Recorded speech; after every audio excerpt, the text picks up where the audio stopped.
Sasquatch. Yeah, Sasquatch does get an honorable mention at the beginning of the stream because we like our Sasquatch. And Arden Party and Yiz, old friends in the channel, always welcome anytime. But today, uh, I'm talking with my old friend Mandatory Carry. And because we were discussing, I did a recent video on Iran.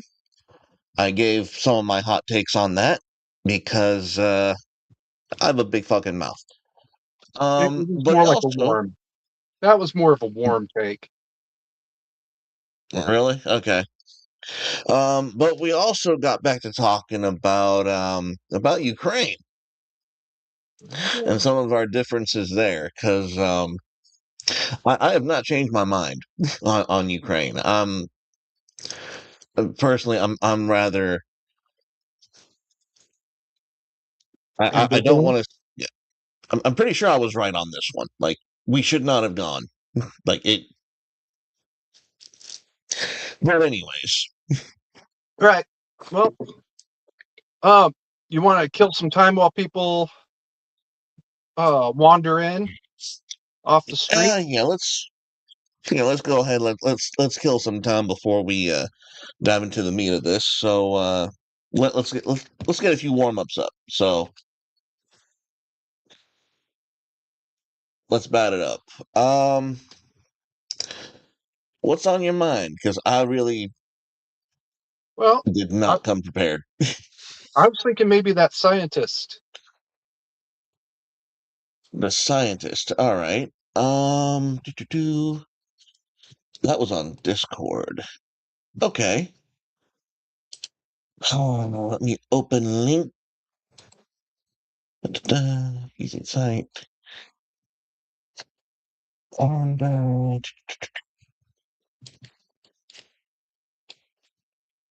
right. No, like this. There we go. A little while And practice, huh? just a little bit. Just a little bit. Same here.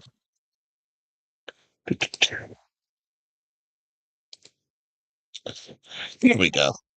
Got it. I got it. I remember. I remember this.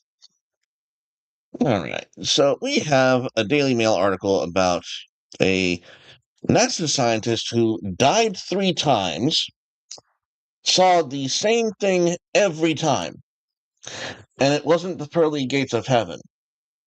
Now, Yep, you yep, actually yep. had a Okay, that's fair. you had an alternative interpretation Well, of these events. yeah. So unless Go ahead.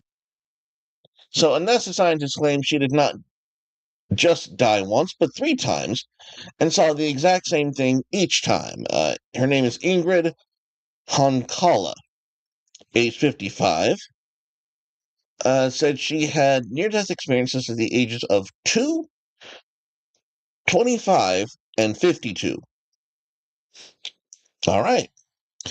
While each incident unfolded differently, she said the outcome was identical.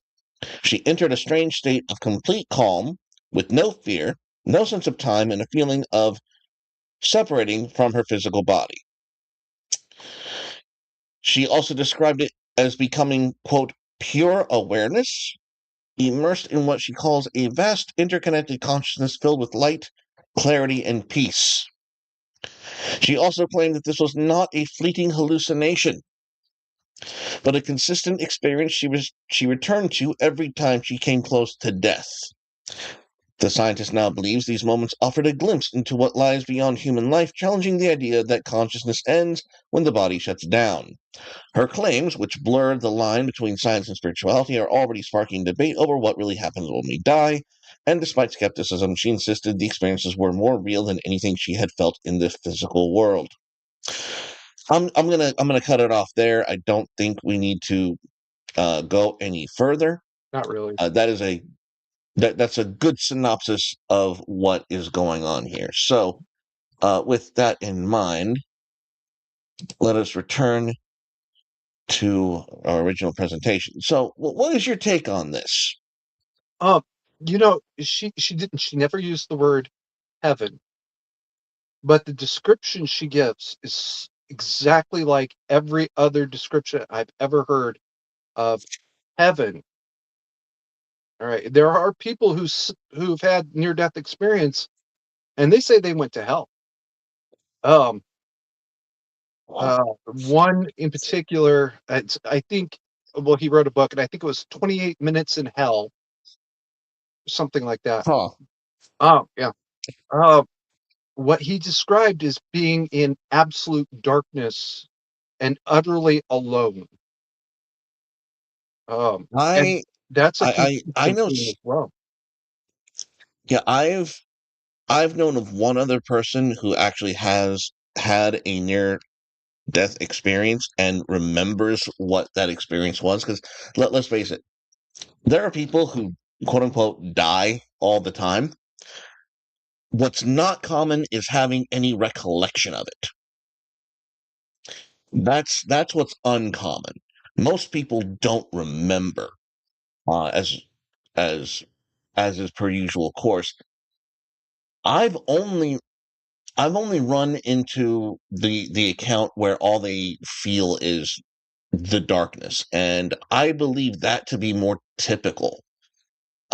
Not because hang on, No, keep going, let me keep going. poke. I don't think that's because they're necessarily quote unquote in hell. I think it's because that is just the state of themselves. They don't know where they're going. They don't know what to expect, or they don't have um they're not rooted, they're not grounded, so to speak. And I'm even skeptical um of the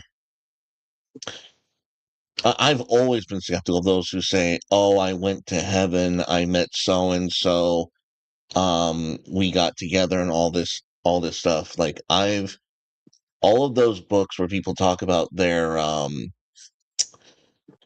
near death experiences and meeting people, I'm highly skeptical. And but this other person that I talked to who was in this darkness state, he mentions that while he was alone, no, that was the weird thing, is even though he himself was not he wasn't interacting with any other beings, he didn't necessarily feel completely alone. He was just in darkness. And whatever was out there, he was unable to perceive of it. But there was a feeling of, there's something else here. I'm going to ask a wild question here. All You right. you say you know this uh, you know him personally, right? Um, what kind of life is he living, or was he living? But not a good one. Uh, um, Mhm. this was someone who had attempted suicide. Oh, wow. Yeah, yeah, that's self unaliving. However, we'll put that. However, YouTube decides to moderate this. I am not an expert on TOS at all. Mea culpa, mea culpa. Or you can go fuck yourself. Fuck YouTube. Oh, Hmm. that's me. So you disavow that. Obviously, we disavow people who want to disavow the TOS. That would be me. Um, Good old mandatory carry, doing doing what is per usual on my channel. Oh, fuck me. um, Anyways, yeah. Well, I'll save that for my own channel. I had a thought, but I'll save it for my own channel. Um, in the meantime, yeah. I mean, it's very consistent. People who have been living bad, um, if they come back, and they remember anything, they do tend to report darkness, being alone. The 28 minutes in hell. Um, he does describe demons and monsters that tormented him after being alone for a while. Uh, oh, I remember something else. He described there being one single point of light. Um, and his story is that he went to hell so he could come back and tell us what it was like. Um, and, so I mean that's how he ended up there. Um, is it true? Well, I mean, when 1,000 people all say the same thing with a difference of spelling error, right? What am I I supposed mean, to say? yes and no. Um, you do have those people who are again on the fringes. We have those one-off where people claim that they died and they saw their relatives, and that's I'm not inclined to give that credence. I think they're making stuff up. Um, so there is a preponderance of the majority of people who have these experiences coming back and remembering. It's usually those two dual outcomes. We do have those, in my opinion, falsified outliers. Um, That's a hot take, bud. but it's the question is, so you have people on one side saying that they feel this, that they're experiencing this vast connectivity, um, and you have others saying that they're isolated and that they're alone. Um, that's an interesting juxtaposition.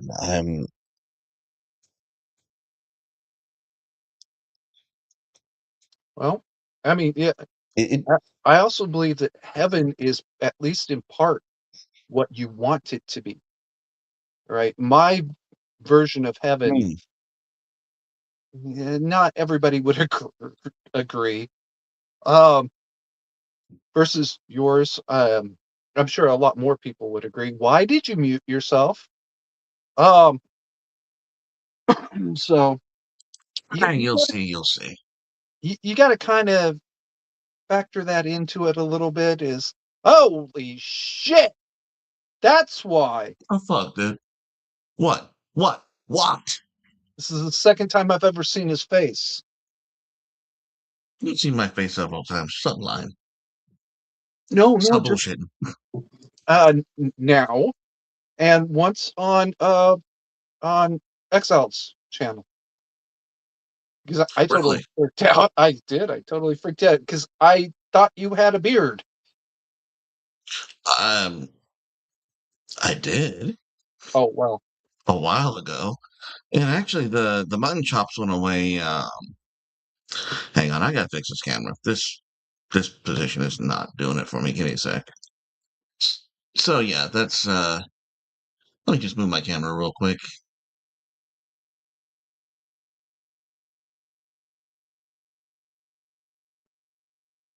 Folks, that's a first. Well, a second. Fuck. Technically a There we second. go. So, but yeah, it's you distracted me with the whole camera reveal. What the fuck were we talking Okay. about? Uh heaven. I have a vision of heaven that I'm sure most people would not look forward to. Versus I'm sure you have a different vision. Um surrounded by Probably. your loved ones. Um Mine is to actually be turned around and sent right back down as a guardian angel for the worst situation I can probably get into. Oh, Yeah. Hey, guess okay. what, That's Carrie? fair enough.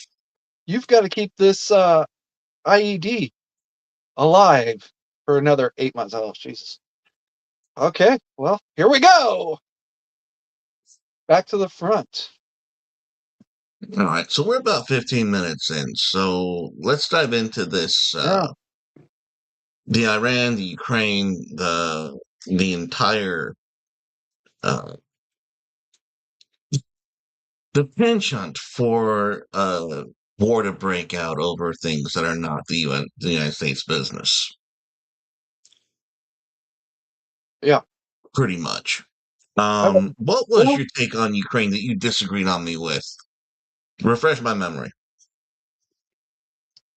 can we come back to that one? Because I think Okay. Iran will be a significantly less contentious discussion. Okay. All right. Fair Woo. enough. Um, like people. Okay, tell me what you think you know about the Iranian Revolution of 1979. Absolutely fucking nothing. Like I don't. Okay. Here's what I recall. Okay, They were not. They weren't Islamic. They were not. keep going. Prior to. No, keep going. Keep going. Um, from what I understand, they had education. They were. I'm not going to say liberal. But they were, say, more Western like. Um, time out. Saying liberal or conservative, you really are on a spectrum, right? So compared to, Hmm. say, Saudi Arabia, all right, or Afghanistan at the time when Afghanistan, Iran in the 70s was extremely liberal. Uh, Hmm. versus now, Iran is still liberal compared to Afghanistan today. All right. Okay. Yeah, you want an extremist religious state? Afghanistan's your place. Well, I mean, um, I'm sorry, but when it comes to the topic of Afghanistan and its political climate, we're talking about a place where we propped up the regime that supported the victimization of young boys, Pause. and the United States, yes. Pause. There is a lot more to that story than that. Hmm. But we uh we did pave the road that eventually led to the Taliban taking over. That, Yeah, that, and I that's think there's a legitimate moral question as to whether or not Afghanistan's better under Taliban than whatever the hell we were doing. um sometimes you got to pick your poison. And as you will see, I am very, very confident in picking my poison. Hmm. Let's keep going. All right, so I'm going to short circuit this a whole lot. Um, in the 70s, there was a king, um, Okay. Muhammad Paul. God damn it, You Paul. can just say Anyway, the sand Shah of Iran, person name. the Shah of Iran, and he was questionably competent, to be perfectly blunt. He was not he was not a very good king. Uh, Hmm. Amongst other things, he commuted a death sentence against a traitor uh, to banishment. He held a huge wine and dine for potential investors that ended up doing absolutely nothing. Nobody invested in the country because there was instability. Oh, um, he's just it was like he was the Joe Biden of Iranian politics. Okay. Um, that traitor that I mentioned was a man named Rumallah Khom- Rumallah Khomeini, um, who was banished to Egypt, and then when the Shah got sick, and the people were kind of mad anyway about, especially about that investment uh, profile, Hmm. he came back. Now, As one does. well, when one sees an opportunity, one does return.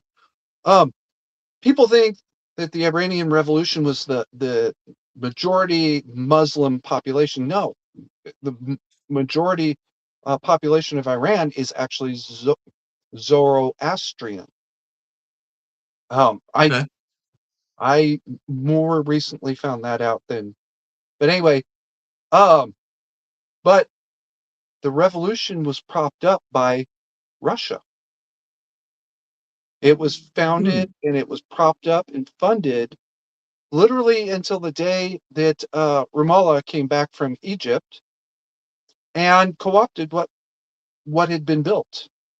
And that's the day that the long knives came out. The well, Ah, the day that the regime collapsed. Um, the first thing that Ramallah and his followers did was start killing all the communists, or as many as they could, as quickly as they could. It was literally a coup within the coup, and declared themselves the new rulers of Iran. Um, so communists being communists. well, terrorists being terrorists. Um, Okay. and you know, um, I refer to the regime in Iran as a satanic death cult. And everybody says, "Oh, no, no, no, they're Muslim." No, you have Satan worshippers in every single religion, right? You name it. There's Oh, there's going to be somebody in that faith, somebody who claims to be that faith, who obeys Satan or Lucifer or whatever their name for him is. Um, and okay. Hang on, hang on. I need to clarify this. So, are we saying that the leaders of the Iranian regime are fake Islamists? yeah, that's a good enough answer. Okay. Um, that's news to me.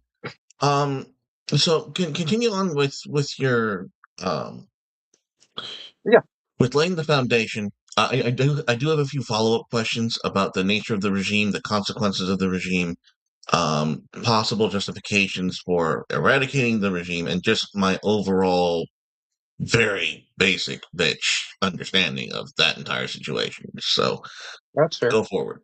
Um, so anyway, the regime takes over, and first of all, the country's in bad financial shape. Gee, they just came out of a coup created by an economic downturn. You know, I described the Shah as the Joe Biden of kingship. So yeah, you know, he fucked up. He screwed up everywhere he Hmm. could. Um, and they're in bad financial shape. So they get into some shady business activities that in Iran is legal, in the United States and Europe are not. Take that for Mm. what it is.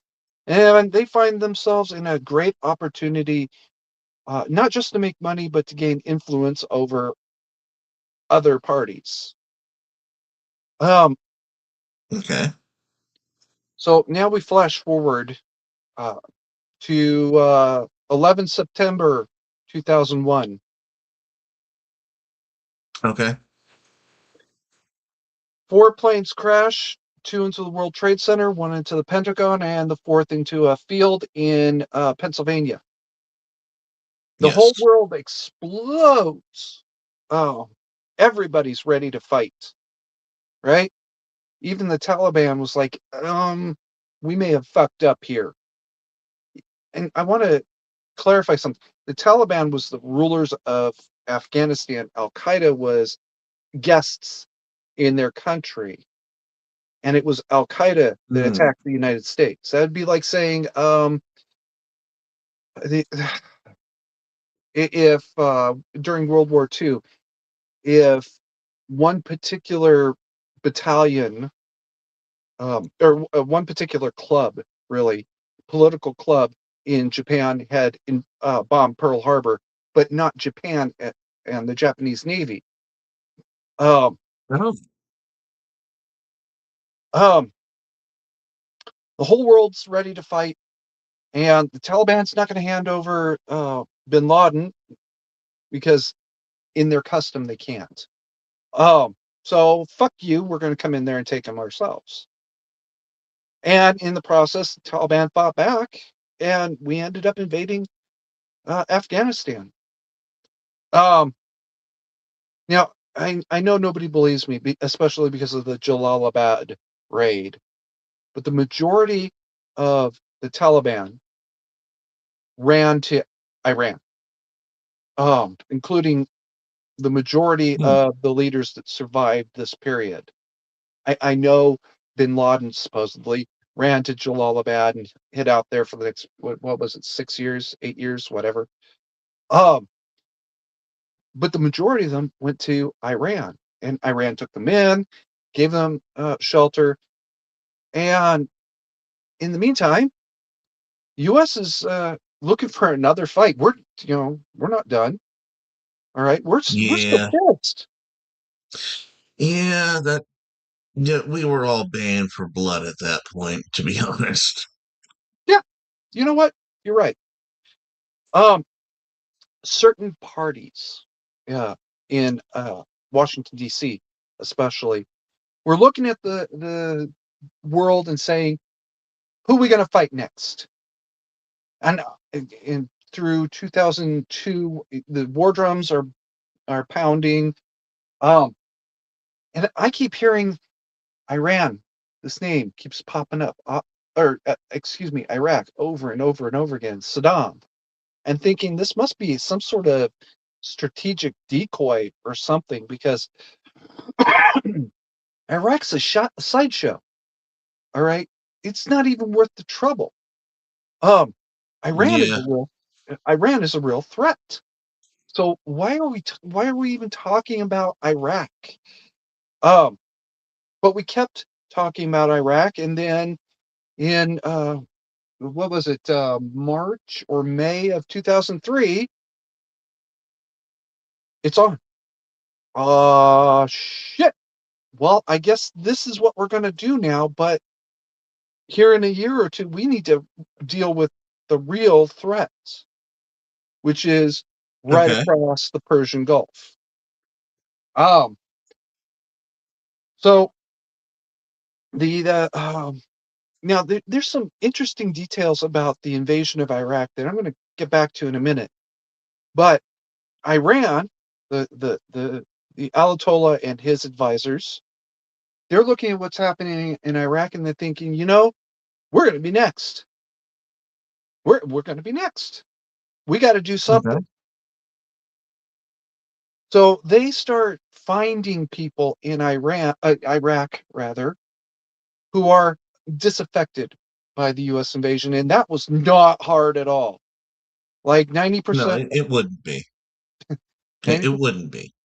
90% of the Iraqi army was easily recruitable, because we had literally disbanded the Iraqi army within weeks of the invasion, or the capitulation of Baghdad, and sent them all Hmm. home with nothing. Well, now they're unpaid, unfed, and unhappy as fuck. That No, happened before. it's actually worse than that.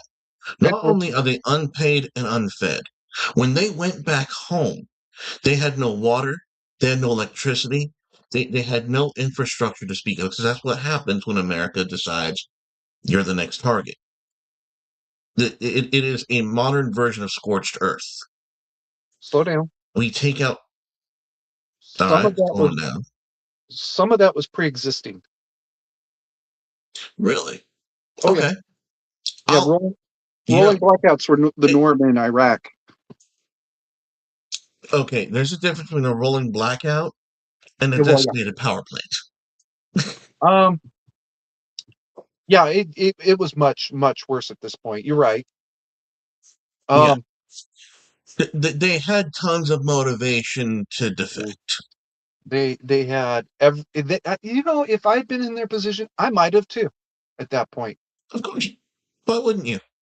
um, Iran seeing this and saying, this is a real strong pool that we could draw from to at least start an insurrection and keep the Americans tied up in Iraq for decades. They'll never bother us.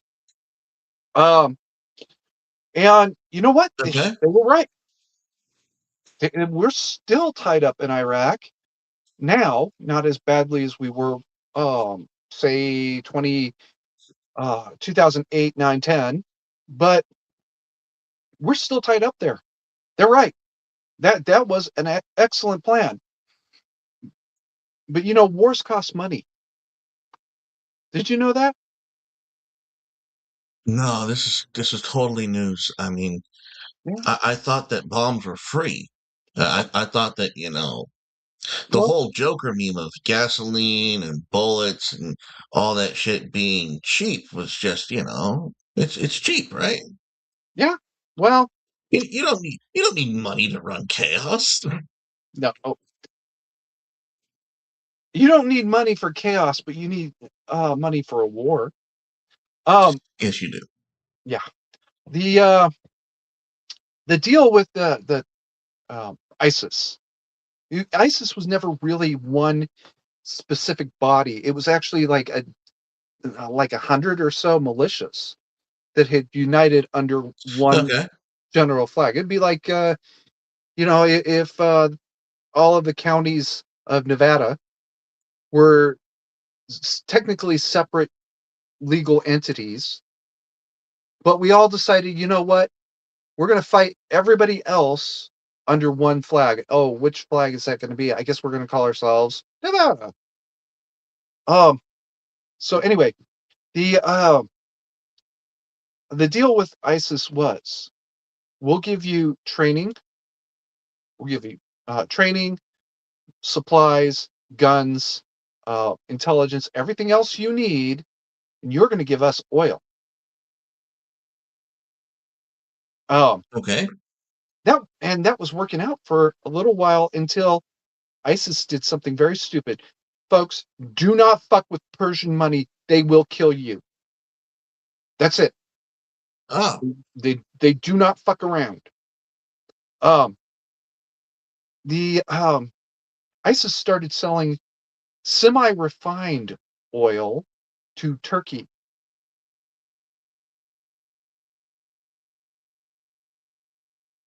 okay. Um,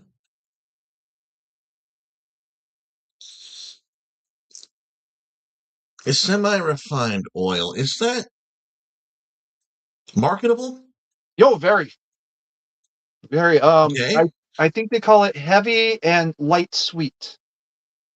Okay. So they're selling a legitimate product. Hmm. I suppose they're selling it to the wrong person. They're selling it to the wrong motherfuckers. Okay. All They right. just That's they the I'm a deal little was slow on the geopolitical uptake, but okay, let's keep rolling. the deal was you give it to Iran, and all of a sudden they're selling it to or sell it to Iran, and all of a sudden they're selling it to Turkey instead. So Iran is not getting that money back. Oh, Oh yeah, okay. and They I have to be honest. I don't blame them okay. for what happens, or I don't blame Tehran at all for what happens next. Um, they turned on their mercenaries in Iraq so hard. that within a year they were gone. The Iranian Quds force, I think it was actually in Iraq hunting certain key leaders of ISIS. Now, they also had Russian assistance, did they not? Not really. Not Uh, really? a little bit of weapons bought. Iran buys weapons from Russia and gives them to ISIS, Okay. more along those lines. No, as a matter of fact, there was a unexploded piece of ordnance that was recovered from a would-be ambush site that was absolutely Iranian in origin. It was, Oh, yeah, and it was based on an American anti-vehicle weapon. The of course it Ukrainian, or is.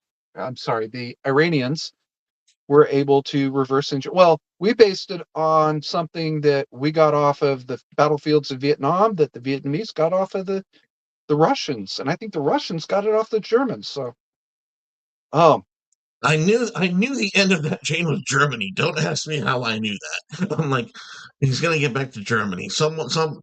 Eventually we're gonna get back to the Germans. well, I can go a little bit further. Is they based it on an idea that came out of America, that the Americans based on something out of Britain, I think it was. So you keep going back and back and back. Eventually, it's uh, Cain and Abel with a rock. Uh, but anyway, yeah, we were able to recover this armor penetrator from an ambush site that just hadn't exploded, and we were able to say, yes, this is Iranian technology, and I don't know how they did that. This is very, very Okay. early on, by the way. I don't even think ISIS exists as a name yet, and yet here we are already. The Iranians played the smartest hand they possibly could. Rather than fight America in Iran, they supported Iraqis to fight America in Iraq. If Okay. you've ever, if you've ever read The Prince, this should sound very familiar. Unfortunately, I'm on my phone right now, so I can't read the effective passage, but it's exactly what Machiavelli said to do: fight them, support a faction abroad, so you don't have to fight them here. Okay. Makes sense. I always love an appeal to Machiavelli. Um, so just for clarification, Hmm. um, was the Iranian regime responsible for the de-Christianization of Africa? I know I don't know enough to know, but I don't know about that. Okay. I do know that they backed several of the militias across Africa. That is what I'd heard. That the money and the funding A lot for of all these independent Islamic um, independent. cells that were targeting Christians, that were killing Christians wholesale, were in fact ultimately funded by Iran. I know some of them are. Um, Okay. Al Shabaab and the one down in Congo. Uh, Hmm. and I think Al Shabaab crosses the uh, um, Syrian, no, Nigerian border. Uh, there's another one down in the Congo that is absolutely like just Iranian puppet mercenary army. Um, but I can't say all of them. So you got to take that with a grain of salt. And I'm sure there's somebody out there that could say, "Oh yeah, it's all of them," and I can't argue with them. Um, so yeah, at this point, that's where we are there. All right. You want to hear some more recent history? Well, let's. Yeah, we can go over some new recent history. So, pick up wherever you're going to pick up, because I Okay. want to get into the weeds with was the announcement of Trump declaring war on Iran justified ultimately? Absolutely. It, okay. I know that's your take. Calm down, Um, Charlie. Calm down. so continue on. I'm presuming this is the recent history you speak of. So go Yeah. on. Well, yeah. All right. Back in 2000, oh shit, just after the pandemic hit. Um, Of course. uh, Yes, of uh, course. I could say something else about that, but I don't want to get your channel nuked. So after that, um, the a whole bunch of Iranian insiders started borrowing money from one particular bank, Adana, Adana, something like that. Anyway, Hmm. they borrowed something like the equivalent of 5 billion US dollars. You know how much of it they've repaid? Oh, zero. Less than. Not only have they borrowed the money, but the money absconded with the money, but they absconded to UAE, Dubai, a couple of the European countries, basically anywhere to get it out of Iran, where it can't be touched. Some of that money is here in the U.S. You don't think we deported the daughter of the granddaughter of Khomeini just because she happens to be Khomeini, do you? No, we deported her because the little bitch took some of that money. Now we're trying to separate her from her money. I don't know if we're going to be able to freeze it, seize it, return it to Okay. Iran, something else.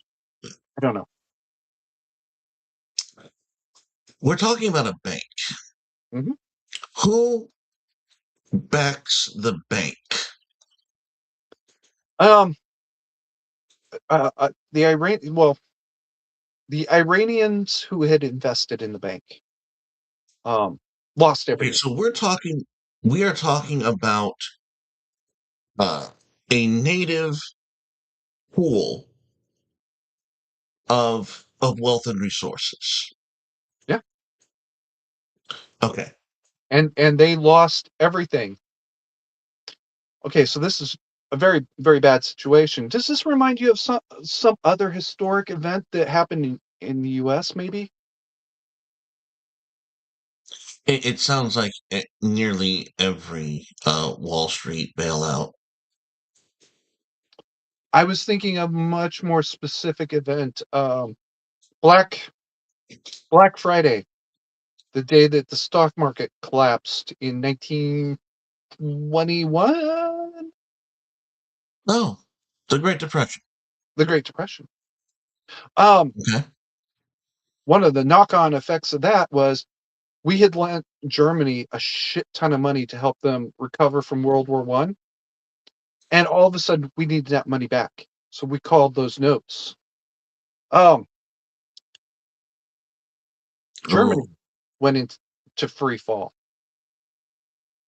Now I know you oh, know what happened next, but I'm gonna give you a clue. Confetti.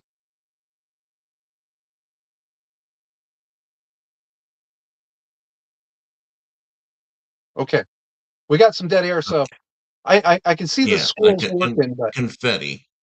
um, Confetti does not tell me nothing. I don't speak in code. Germany started printing money faster than they could spend it. What happens when you have a Okay. large supply of a thing? I I understand how inflation works. Yeah, yeah. It actually, at one point, is a bailout. We bought something like 10 billion German marks for about 100 million US dollars, or something like that. And it was used as confetti at the Oscar Awards. I'm not even joking. That's a historic fact. We used German marks as confetti at the Oscars. Um, and it That's just beyond fucked. I mean, the, Germany was done dirty. Like that. That's yes, my take on that. absolutely. There's no other interpretation. I, I, I don't know of I don't know of anybody who says differently. All Not right. even So hang on. I before. have, because I'm an ignoramus, Okay. and I think I know the answer to this question. What precipitated what forces precipitated the Great Depression that caused us to need to recall those bonds? The stock market crashed amidst stock speculation, at least one major stock scam. That's literally the Ponzi scheme. Uh, Mhm. Charles Ponzi? No, no, no. He was Italian. Um, I can't remember his first name, but his last name was Ponzi. Um, Hmm. and a couple of other related issues. That's the reason why today, if the stock market does get out of control, like one day oil prices just go absolutely ape shit, they will shut down the stock exchange, send everybody home for the day. And all of those purchases, all those trades can be uh, uh, voided out by the stock exchange's sole discretion. Hey, you didn't buy 1 million gallons of oil. You didn't sell 1 million gallons of oil. It's called force majeure, by the way. Um, and the corporations have insurance against exactly this scenario. Um, but But also, not shareholders of Enron. but not Enron. Um, No, let's no, talk I about, said the shareholders of Enron. I was very specific. yeah. I'd love to talk about Enron someday, but that's going to have to be a whole subject unto itself. That would be a whole week of me screaming at the top of my lungs to itself. Moving on. Um, so yeah, Charles Ponzi, wild uh, uh, stock manipulation really is part of it. Um, just Okay, crashed the market. so Iran has basically, or the elites of Iran have basically precipitated a Great Depression in their country. Oh yeah, they created it. Yeah. So so this is going on in Iran at the time. Now, what year is it in the timeline? Uh, I want to say it's 2019 when the bank collapsed. Hmm. Um, and I'm sorry, I don't have my notes. And um, All right. I whoa, hold up, make sure I still got you. Sure I'm still here. No, Um, I was waiting for you. uh, 2019, I think, is the year that uh that shit hit the fan. And Okay. if somebody, I can't see the chat, I got it full screen, folks, but if somebody in the chat can correct me, I would appreciate it.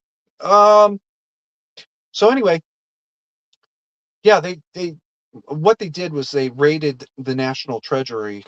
Uh, the elites, the Iranian elites, raided the national treasury, and to try to Okay. cover it up, the government started printing money faster than they could spend it. Hyperinflation. Fun. Um, in the mid, yeah, yeah. In the midst of all this is Woman Life Freedom, which was the response to the Masha um, Aditi, yeah, Masha Aditi murder. Um, Hmm. which, by the way, remember this word: Basij shot her, not IRGC. Um, then, well, back in December, the economic the bill came in. All right. So let's imagine for a moment that you're an electronics store owner, right? And you pay Okay. $15. You pay $15 for a piece of inventory, right?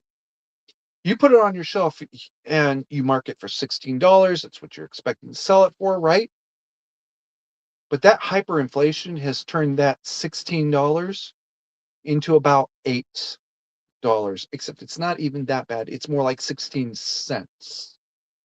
It is only really worth 16 cents now. What's that do to your business? It implodes it. It absolutely destroys your business. Back in December, Yes, it does.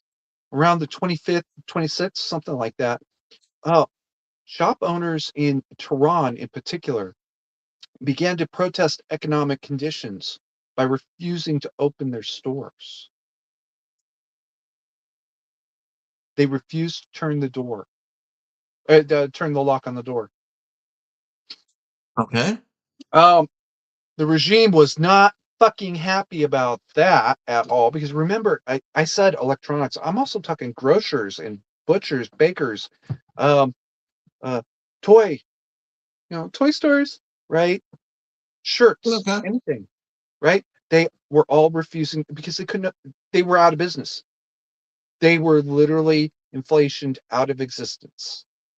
Um, and this part seems to have really exploded over about the last 6 months of 2025. Now, unfortunately, I didn't track those events closely enough. I'm not entirely sure, but that appears to be when this problem went from bad to oh fuck. Um, Okay. I'm going to interject. Just I understand how the regime is being awful to its people. Um, yeah. the question I want to know is, so we have the elites of Iran gutting it out, leaving with their wealth, living abroad, even in the United States, Mhm. and then being shitty to their people, just just on the surface level. At what point does that necessarily becomes the problem of America? Like, where is the threat level? Hold on to that thought for a second. Um, Okay. because actually we just hit that threat. Those protests, um, rather than step back and say, you know what, the regime, step back and say, you know what, we did kind of fuck up. Maybe we should be rethinking everything. Maybe we should talk to these people. Instead, they sent Basij in to start killing everybody. All right. Okay. Um, this is this isn't even the problem. Um, this Hmm. is just the way to get that door open because the massacres were happening. I know there's people that say, "Oh no, they didn't." Yeah, well, yes, they did. Even if it's not the 40,000 that I do believe, even if it's the 3,000 that the Iranian regime itself confirmed. All right, Okay. that that's still ridiculous. Um, I okay. I don't disagree. Can we fast forward to the part where it becomes an American threat? um, well, basically, we did to Iran what they did to us in Iraq. We found a little thing that we could open the door with. Last year's, or was it 20? Yeah, it was last year's um, nuke strikes.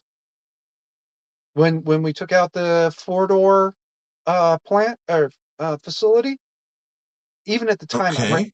Iran was swearing up one side and down the other. You didn't really destroy the facility, and I have to be honest. I think they might have been telling the truth there.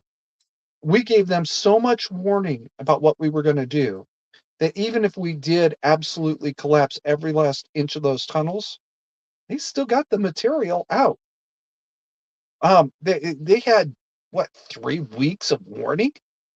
Um, and Okay. that was the key to unlock the door. Is hey Iran, we're going to talk about this nuke deal that you signed with Barack, folks. I don't give a good god flying fucking damn what any of you believe or want to believe. Iran had a nuke. They tested it in 2009. They caused a what was it, 4.5 plus on the Richter scale earthquake in a region that does not have any fault lines. That's how we knew that they had tested a nuke. Um, this was 2009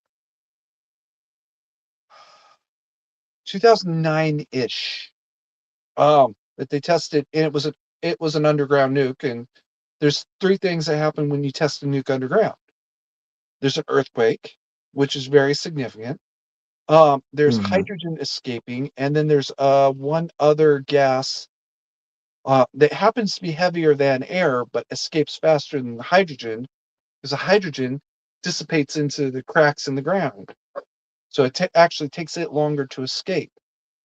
Um, that's how we knew that yes, Iran had tested a nuke underground. Now we know, yes, they have nukes. Barack did not take Iran pallets of cash. That's not how banks work in the modern world. All right. Yes, there may have been pallets of actual cash, right? But those pallets were just to hide what was inside that stack of cash, which was the specifications for nuclear bombs. I believe this Really? wholeheart.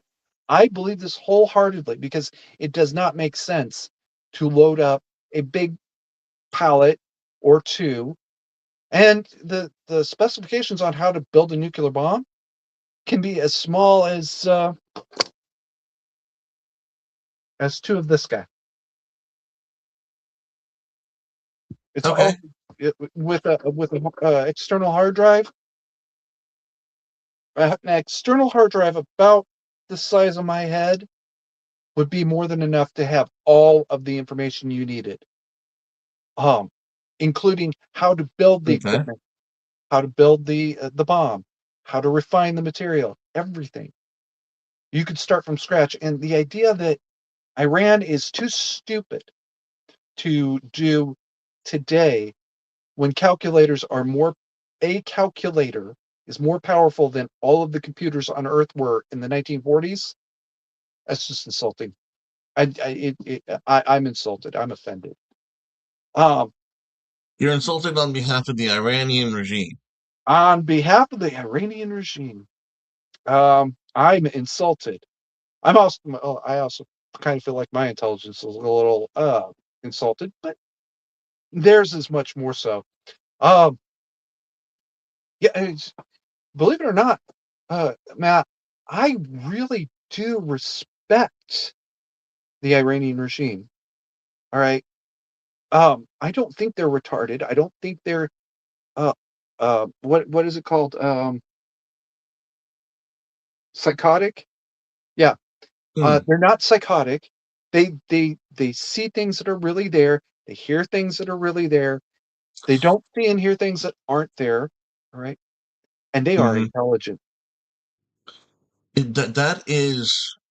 That is something that I have noticed when dealing with the the overall BRICS membership, that coalition of nations. They are far more Machiavellian, pragmatic, and non-ideological. they're not going to make shit up. They're not going to react based on beliefs or principle. They do things very methodically. They don't do anything simply because um, it's imagined. They do things for intelligent, pragmatic reasons. Uh, Unlike the West for the last, I don't know, 60 years. Like, So, kind of fair. so let's Yeah. really tighten this up. You firmly believe, Hmm. and I'm just paraphrasing here, that in those pallets of cash, that they were just window dressing for state secrets and a nuclear armament, and that the Iran regime is legitimately an international threat with nuclear capability. Is this? I'm asking you this question. I forgive me the need for asking. How dangerous would a nuclear Iran be? Well, okay. Imagine a suicide bomber with a nuke.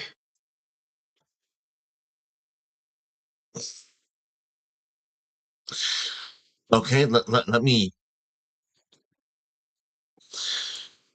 push back on that a little bit. Okay. How is that any better or worse than the alleged Samson option? I'm sorry, the alleged Samson option. Yeah, the Israeli protocol that if Israel becomes targeted by a nuclear weapon or is threatened with destruction, they launch nuclear strikes to one, destroy themselves, and B, destroy everyone else. That's the Samson option. I have never heard this one before. You're you're you're Um, telling me you believe that Iran was receiving state secrets in the palace of Cat, but but you I hadn't heard you've this one. never heard of the Samson option. I'm gonna have to dig You, into this. And by the way, folks, you I can't say he's wrong. Um, okay? Okay, I'm just the Samson option is not a secret. it has never come up. This I mean, is I I am embarrassed. You're right. I should be. Um, okay. You know what? Take 2 minutes, open up a Google tag, and put in Samson option and see what you find. No, take 2 minutes. uh, okay. Well, let's see if I come back, folks, because Y- I'm on my phone. Okay, all right. Just So open far, up so another good. tab or whatever. Just go ahead and Google the Samson option. I'm not doing this to be mean to Yeah. Mandatory. I genuinely like this guy, and he has valid points and concerns. Samson, Um, forget it's military blames last resort is fuss. It's doctrine of deterrence. Naming it. Um. Okay. I'm kind of getting some limited. Can you still see me? you're because you're on your phone. What's going to Hmm. happen is you're going to freeze until you come back to the window that's using your camera. Okay. I can still see you, I can still hear you, but the camera's going to freeze until you come back to that particular tab. So don't worry about your camera. Okay. All right. Okay. So I'm kind of caught up. Sort of. Okay. Give me a sec. Um. Well, I couldn't find anything that specifically said they will target themselves. Um. Okay. I can't tell. I can't tell any of you that he made that up. I can't even tell you that that's not true.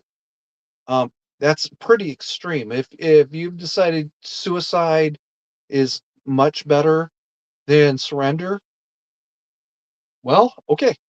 Um, that's pretty Oh yeah, that's wild. that's actually. Hang on, I'm gonna do my own the Samson option. Why? Okay, there we go. Um,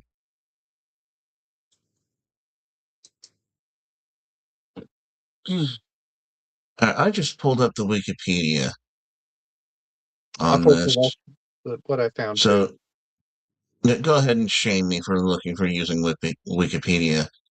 Um, I'm sorry, I can't. I wish I could. do ah.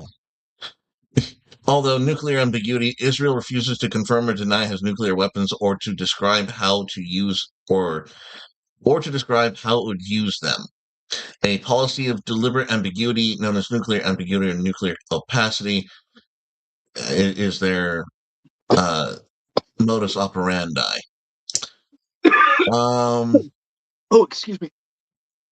Wrong, wrong pipe. Yeah, and yeah.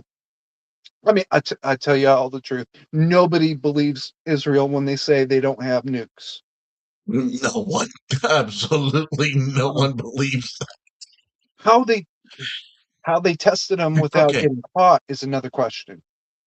I I don't even think pro-Zionists believe Israel has no nukes. Um, But let's just put that out there. But no, the Samson option is basically um if we can't have our toys, we're going to destroy everything else. It's it's pretty extreme.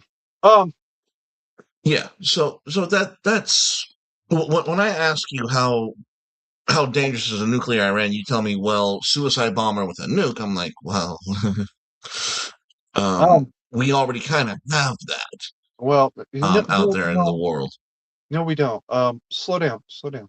Um, Iran would nuke Washington D.C. or anybody or Tehran or fucking Moscow if they thought they could get away with it. Um, as opposed to Hold up. Hold on. You think Iran would nuke Moscow? if they thought they could get away with it, hell yeah, Beijing too. Okay. Um, I want to go down another road here. Okay. But I don't want to get your channel nuked. Um, Speaking of nukes, speaking of nukes, it's related to what happened in 2020. oh, we're not allowed to talk about it's midterm season. How dare you? No, because my my conspiracy theory is still getting me into trouble. I was informed today that one of my videos was removed. Which good thing I have backups, but for the things that I said. Um, Okay. I also had a video removed because my uh stomping grounds when I grew up, somebody came into somebody came into the uh, county board of supervisors chambers and was screaming about how COVID was fake and these restrictions are illegal and whatever the fuck that weirdo said. I met the guy. He's a weirdo. Um, and they Doesn't removed mean he it. was wrong. And they removed it because I was challenging elected officials' responses, and they're still removing it. What? They're still removed my heel light video. You the actual reason given by YouTube is what? That no channel is allowed to challenge the decisions by elected officials on the pandemic. I might still have the original email. I'll try to dig it up and send it to you later. You can That screenshot. I that don't give a fuck. is oh my god. Hi, Apple. Okay. You fucking cunt. I my 1776 spirit is raging at this point. Internally, I'm trying to keep it contained. That's that is some bullshit. That is some bullshit. I am. Send me that email. I want to see If I that email. That if I can that find it, I will. intrigues me. That Um, intrigues me. give me a second. Oh, shift. Yeah. Um. So anyway, yeah. Um. You put the kind of mentality, that will strap a bomb to themselves and then give them a nuke.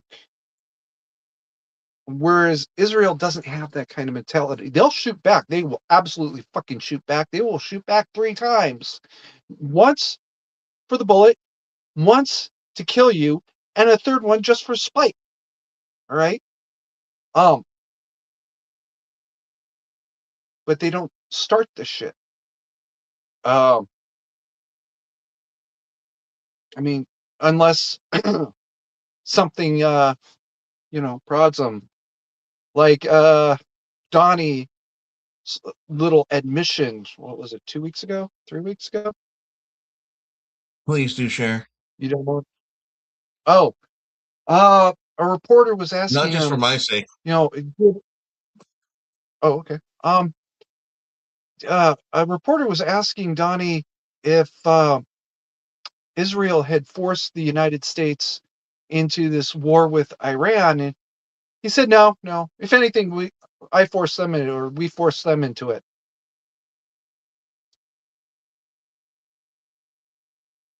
Then he gets cucked by John Kerry, of all people, on public television. Okay, well, uh, Donnie, Donald Trump, for those of you who might be lost, was claiming that we forced Iran into this conflict. So I don't know what else to tell you. Is that was his claim. Sorry about that noise in the background. Um. So yeah, where was I? Yeah, we according to Donnie, we forced them into this situation, and now here they are. Um. Where was I? Um. The mentality of Iran is they will kill you just because they can, versus Israel will shoot back, but they don't start the fights. Okay.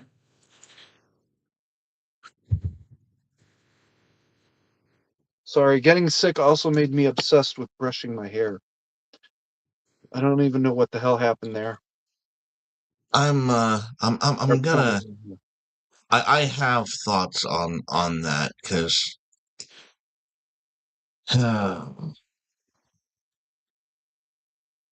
I've never been someone who um over moralizes retaliation, preemptive or not. Um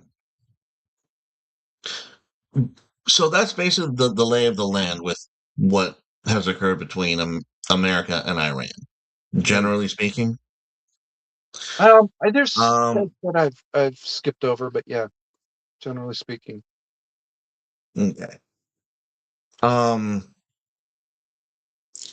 I'm gonna be okay. So, what is your opinion on not that war has been declared? What is your opinion on the execution of Ooh, that campaign? you know, and you're gonna love this. A few months after he came back into office, Donnie's pushing this whole make a deal between Ukraine and Russia, and it's going nowhere. And he finally he loses his his temper, and he says they don't fucking know what they're doing. Now, I never Yeah, really found. I never found out if he meant Russia, Ukraine, both. I think he really meant both. he's Um, talking about Zelensky, from what I understood. and Oh no, he was talking about the Biden administration. oh wow. He was talking about the Um, Biden administration handling the international affair of Ukraine. um, Um, but they don't fucking know what they're doing. Well, Donnie, neither do you. All right. This this bombing campaign is, you know, what are we doing here? Um, we're bombing Tehran day and night to do what exactly? I mean, when do we actually start maybe moving on with the plan, the thing that we're supposed to be doing? You say you want this deal, you say you want the regime change, you say this, you say that. Fucking figure out what you need to do, right? And this is going to shock you a little bit. U.S. troops going into Iran to remove the regime is the worst possible scenario. Uh, the only scenario that actually can survive. Maybe we send in Rangers because U.S. Army Rangers specialize specifically in going behind enemy lines, forming resistance groups, training them and getting them ready, and then directing them at whoever it is that they're supposed to be destroying, right? okay. So yeah, send Rangers in, and then form the Iranian people into the army that removes the regime. And we're talking about 15 different armies, really, because I know there's like 27, I think, provinces, but there's really about 15 zones that need to be dealt with. Um, remove the leaders at the provincial level, at the national level, select new local, probably provincial leaders from the people, and just make it basically 21 separate states for about a You year know until we what? can pull things back together. I'm gonna support your point on underestimating Iran as. Okay, folks, give them about a minute because something happened. Also, give me a minute because I'm going to see if it was me. Sorry about that. Okay, I clicked a button. I don't know how I clicked. I don't know why I clicked it. I clicked a button. don't Um, push buttons. back. No more clicking button. I remove hand from mouse. I no more touchy. Um, so, but back to underestimating Iran as a political actor. The fucking stones it took for us to, after killing their leader, to just be like, we have another one. Fucking, fucking brilliant. I that is, you have to admire that tenacity. You you, Um, you have to, because the bluff is do it again. well, Yeah, they kind of got ahead of us there a little bit. Remember what we were just saying about respect them? Um, yeah. No, we really thought that if we took out the head honcho, that the snake would go with it, and didn't happen. not It exactly. didn't No. fucking happen. And Um, you have to admire that. You have to admire for the fact that as an American, I have to acknowledge, okay, I underestimated these people. I've made a tactical error not in. really. I'm sorry. I got to stop you there, bud. First of all, we have the same thing. It's what is it? A succession of governance or something like that. Um, and second, there's some real question about who's running the country. Um, Yeah, I know Majiba is still alive, but they got him the fuck out of Iran and into Moscow that night while they're still performing CPR intermittently on the plane because they knew we couldn't strike him in Russia. All right, if we kill him in Russia, even though he's a legitimate military target in Iran, we're declaring war with Russia. I Yeah. mean, do we want to go there? I, No, I we do, won't. but Well, I know you do, but no one else does. and No one else does. not too many.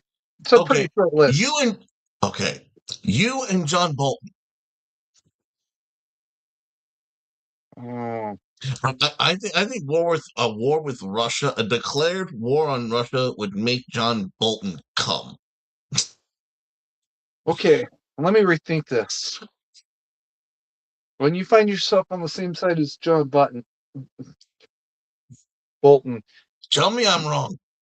well, God, I hope you are, because being on the same side as John Bolton, I yeah, know. do I want to be there? It- Um, that's what I said. I but don't want to be on the same side as John Bolton. Fuck me. That was on the the other entire point of the video. on the other Because I, hand, I looked this. go ahead. Go on. On the other Well, no, hand, the entire point of my video was I can understand how we could justify this war. I can understand looking at the effect that the Iranian regime has had on the world, has had on Christianity, has had on the influence of the West in the Middle East and in Africa. I can understand the tactical advantage of saying this needs to go. I can understand that. hmm, What I cannot accept as an American is half measures. oh, yeah, and that's what we're doing. We're, Exactly. we're Like not even doing half anymore. I, I, I mean, taking out the head guy was a Not good good enough. idea. It didn't work though. Well, then it's not good enough, is it? No, no, it's not. But and the whole pissing contest over the Strait of Oh, Jesus Christ! yeah, it's like we don't know what it takes to clear out a cave system. And I mean, you brought up using chemicals and whatnot. And my Yes, it answer was did. very simple. You could just it's called a siege. But you need to put troops on the ground for that nonsense. Uh, You have somebody. or napalm or something. Phosgene. I'm all for phosgene. Fuck it. I'm done. Break out the phosgene and start pumping it into the caves. Um, I, I might not But always we'll have be to the call the good person. Germans. Um, were they phosgene or they? Yeah, okay, they were phosgene. You're right. That was it was another chemical, but we're not talk about that. It Um. doesn't get that far forward into history. I was focusing on mustard gas. Oh, there was a far funnier joke in there, and you missed it. I saw it, tried to avoid it, but it came. Nope, nope. That's not how this works on this channel. You know this. I'm not fond of Prussian blue. Okay, It's better than Soylent Green. okay, folks, he's right. Or it's about the same, more to the point. Um. So anyway, yeah. To end this war, first of all, stop fucking around with the Strait of Hormuz. Just bomb everything in that region that even looks vaguely like um, a weapon system. And more to the point, we wouldn't even be here now fucking around with the Strait of Hormuz if we would just fucking finish the job, and we could have done that a month ago. All right. Okay, so you don't want boots on the ground. Um, What would be your Not really. strategy? My strategy would be Well, uh Rangers, first of all, Army Rangers. Um, send them in okay, to organize the Iranian people into militias that take out the regime, and then give them as much air support as they ask for. If they ask for a B-52 strike, they get a B-52 strike. If they ask for A-10s over, just okay, buzzing over downtown Tehran, just to say we're here, fuck you. A-10s buzz over downtown Tehran, and do that nap of the earth thing that they do so well that scares everybody, myself included.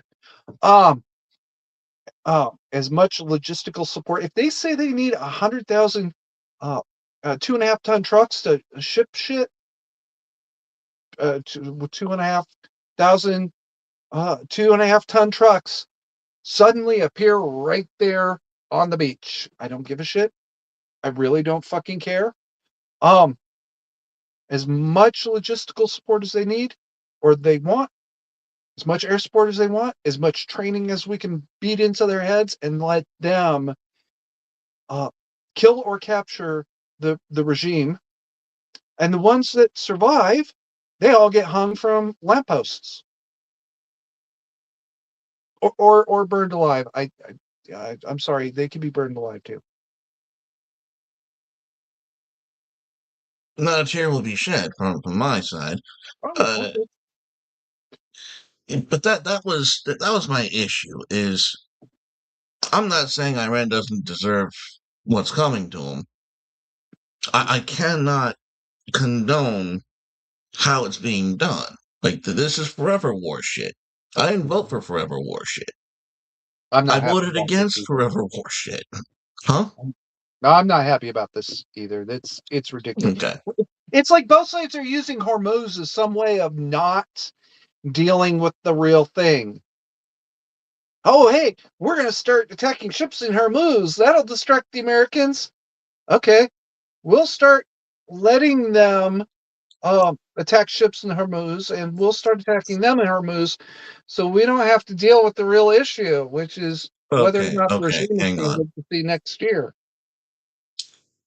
So I think that the Strait of Hormuz is a much closer and scarier version of what they were doing in Iraq. I'm sorry. I said the Strait of Hormuz Mm-hmm. is a much closer and much scarier version of what they did with Iraq.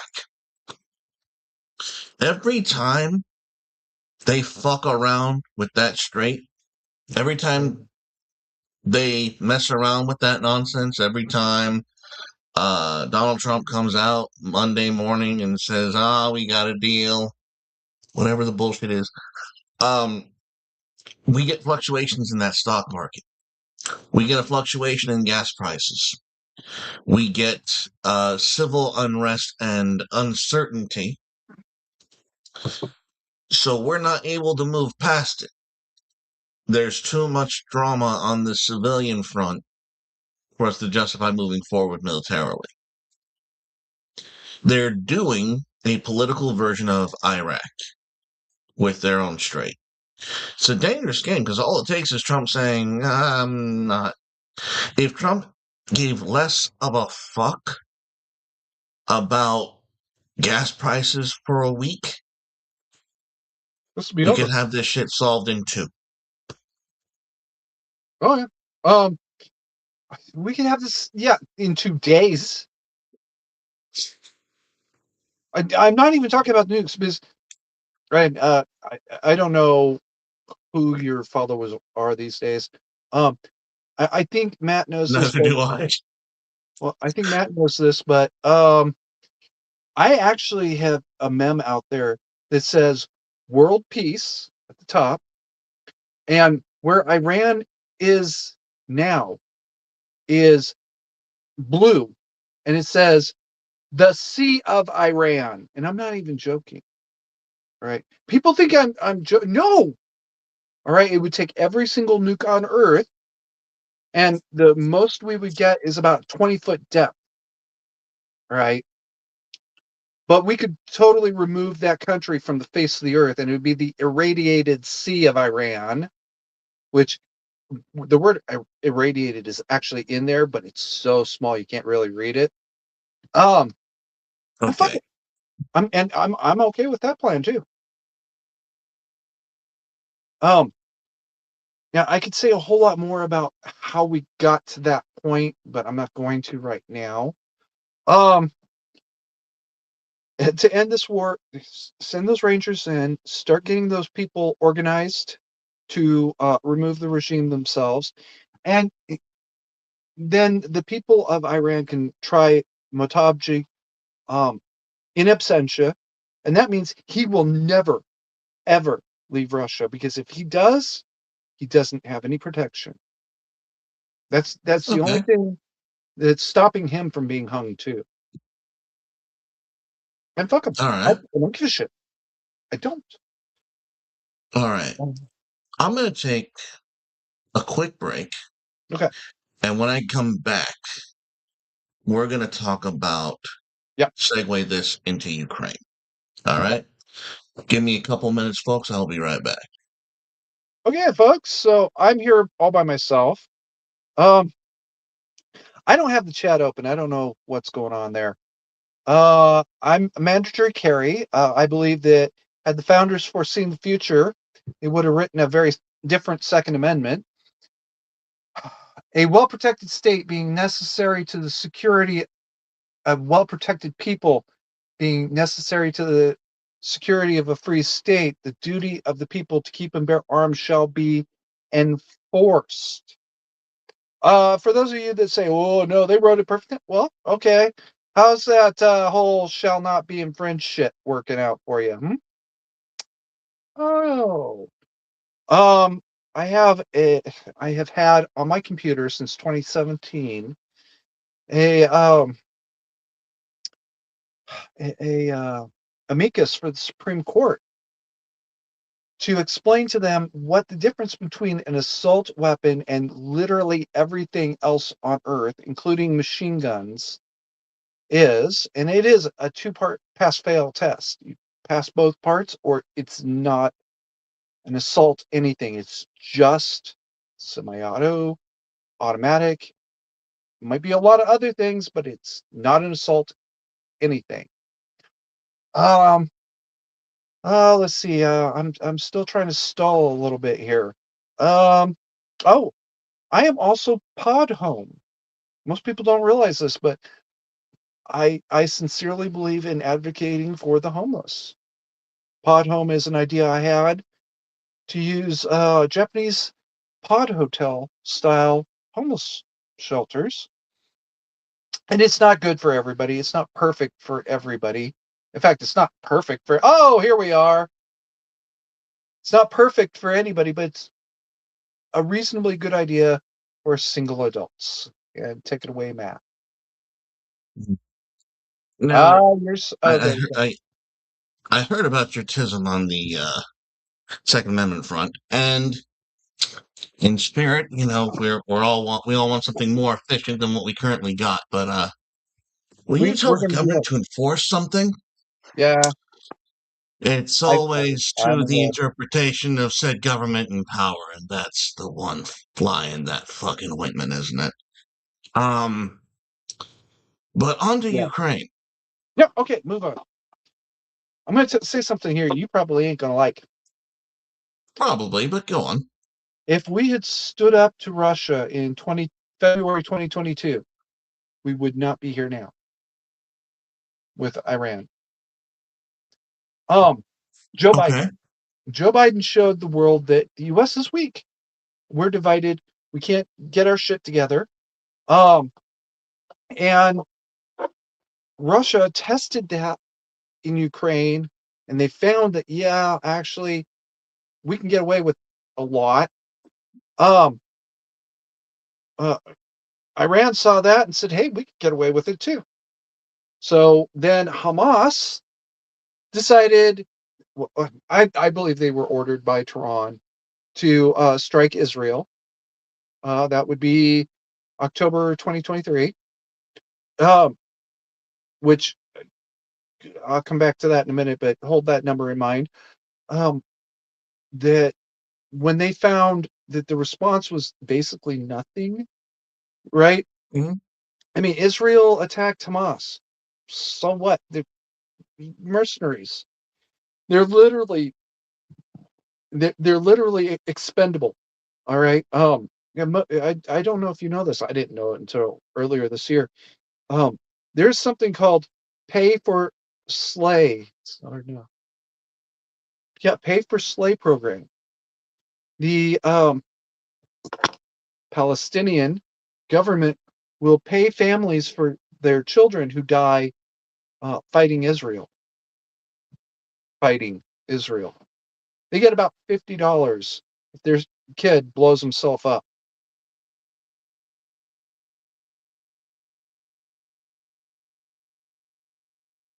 Did you know that? I'm not surprised. It's, I mean, it, I have to admit I wasn't when I discovered it either. I'm not surprised. I'm not shocked. I'm not even angry about it anymore. Um, I am. If $50, that's it. You can't even you can't even offer them 100 triple digits. Come on, guys. yeah. Um, You want me to be upset that Hamas wants to save a buck? $50? Like, the fuck? We're I'm just talking saying, about don't be fucking Hamas. cheap. Don't be cheap. Talking about Hamas. If they could pay him a penny, they would. I know that's the sad part. You're right. I Um, know. But um. So anyway, yeah. In Iran's, the Gazans are completely expendable. There's been no yeah. backlash on Iran directly, and that's the thing. Oh, we're getting away with this, and we're getting away with that. We're getting away with something else. We're getting away with sending shahads to Russia. We're getting away with harassing people in the Persian Gulf. We're getting Whoa, away whoa, with hang on, this. hang on. What are shahads? That's the suicide drone. It's called a fucking cruise missile, people. Um, that Iran was shipping to Russia for Ukraine. Oh, okay, okay. Um, I swear to God, you made it sound like they were flying these things against Russia, which Oh, had me a little excuse me. confused. You had me a little Um, confused. no, Just a little bit. Just a little bit. Just a they little bit. I was. they may be flying to Russia, but they're not um, mission oriented. They're just transit oriented at that point. Okay. Um, Thank you for clarifying. um, and what they're seeing is they can get. And China, by the way, is fucking around in South China Sea with mostly the Philippines. Sometimes they get a little froggy and think they're going to take on Japan. Um, Oh, but that's not a good idea. yeah, I mean, I'm not saying it's a great plan, but then again, You know what, China? Please fuck with Japan. Please find out that lesson. you know, one of the rules of for radicals, I think it's number 9, is the fear of the thing is always worse than the thing itself. Once you've been through it, it's not that bad. Japan has been nuked twice. Yeah, but I'm that just saying. particular message does not work in China's case. If the Chinese were to attack Japan, the experience will be worse than the fear thereof. Oh, I'm sorry. I should clarify. Japan has been nuked twice. They're not afraid of nukes. All right. And they don't have nukes, just like Israel doesn't have nukes. And you know Oh, what? Even if they really don't, we do. Fuck you. for those of you who are not in the know, the camaraderie and the friendly relations and the warrior respect between the Japanese Defense Force and the United States Marine Corps. I don't think that, I don't think there's a closer relationship in our internationally than that one. um, I'm just it's not a long list. no, no. It's, Um, yeah. if China wanted to mess with Japan, Don't go to Okinawa. it would be funny. It would not last very long either. I mean, well, I mean, shit. Yeah, sure, go to Okinawa because at that point it won't matter anyways. Um, yeah, and for those of you that don't that don't know the history, I have a friend called Fix Bayonets who was a Marine, and the night I met her, um, she was testing to see whether I was worth sleeping with by flipping me around like a rag doll. I'm not even fucking kidding. She did this bam bam thing with me. You know, He turned you into a Peleg uh, or a no, Puleg. no. I turned into Bam Bam's club.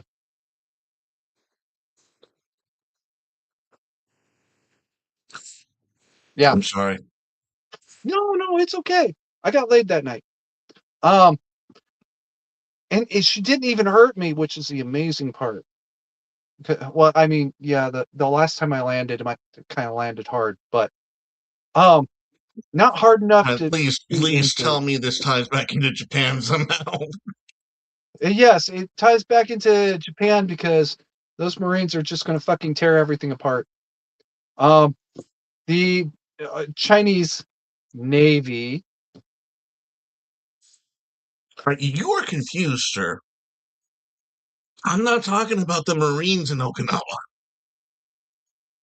I'm talking about the Japanese soldiers in Oh, well, Okinawa. okay. First of all, the Chinese Navy is going to get halfway out of port before they all start sinking because things will start blowing up everywhere. Um, and this is before the Chinese actually make landfall. The Japanese army is, there's a reason why we don't fuck around with the Japanese military. All right. Um, We built it. Of well, course, we're not fucking around with it. they used our hardware and training techniques with their own mentality. Bonsai, motherfucker. Bonsai. That's where it's going to be. Um, although I don't think they'll have any suicide bombers at that point because it's not very first of all not very efficient, and second of all it's not very civilized, right? Um, and they trained with U.S. equipment and standards. Um, the Chinese military trained with parades. I'm saying it. They trained with parades. That's it. Um, at least they're better than the Korean army, the North Korean army. That's another discussion. Yeah, So some other time. going back to you made the claim that if we'd been stronger against Russia in Yeah. 2022, Yeah. we would not have this Iran problem. I have to push back on that. Not that you're wrong per se, but what I'm gonna say is we're not dealing with people who live on the level that the West does. And Mhm. all of the steps that led Putin to justify invading Ukraine Oh, um, were preventable. They were preventable. I'm okay. sorry, and it's you can say, yeah, we could have stood up to him in 2022. My counter to that is we could have not offered the Ukraine NATO membership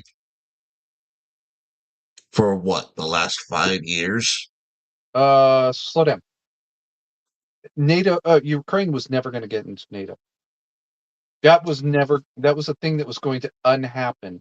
They were maybe, possibly going to get into EU. And even that was just really hot, like, because that has a lot to do with Brexit. Britain was pissed about, amongst other things, certain countries being in the EU, uh, and Ukraine being invited in was one of the ones that was actually mentioned. Um, that's why that all of a sudden they're like, nope, we're out. Bye. Um, and, into NATO? Okay. No, no, it ain't gonna Here's what happen. you're not considering. Mhm. Brexit was never supposed to happen. But here Brexit we was are. never supposed Brexit was never supposed to be a successful movement. The people and we saw this after Brexit happened. After Brexit happened, the elites in Britain just steamrolled them on Panic. virtually every point. So I don't believe you. I don't believe the idea that Ukraine membership would have never happened because the Britons were not supposed to leave. They were, and even when they voted to leave, they just didn't for an extended period of time. So I am not convinced, especially with all of the color revolutions we saw in Ukraine. Ah, Yes, you really want to go there? no one wants to go there. Okay. Who wants to go? Who gives a shit? Oh.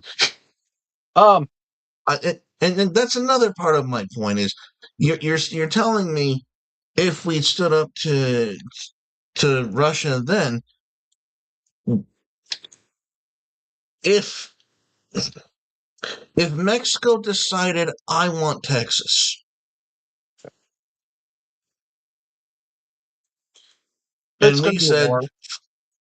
fuck you, not only are you not getting Texas, we're taking Baja. We're taking Baja. TJ is now mine. The That'd fuck is make a lot Mexico of our gonna lives much easier. Moving on. do? And so my point is geopolitically, like it was just a losing proposition. Why get their neighbors? Yeah. If Ukraine acts against Russia's best interest, it's not in the best interest of Ukraine. Well, okay. We're not dealing. We're not dealing with Western ideals. We're not dealing with principles or any of that. We're dealing with BRICS. We're dealing with Russia. We're dealing with Iran. We're dealing with pragmatic, Machiavellian cutthroats. Okay. If they can get away with it, they are. You can't be mad at the scorpion. You know what it is. Okay. All right. I'm confused here. Why does Russia invade Ukraine? The From where you're sitting. the justification for Russia invading Ukraine were several. One, it was the offer of NATO membership to Ukraine, which Zelensky was installed on. There was also, and this is not controversial. The continued aggressions of Eastern Ukrainians, essentially having a civil war that the West didn't hear about until Russia invaded. Now, I'm not saying that we didn't hear about it because it didn't exist. We just weren't allowed to hear about it. The people in eastern Ukraine had been at war with Zelensky's regime for at least 4 years prior. Were they though? Keep going. Yeah, I'm I'm I'm rather certain of it. The timeline doesn't lie. Keep going.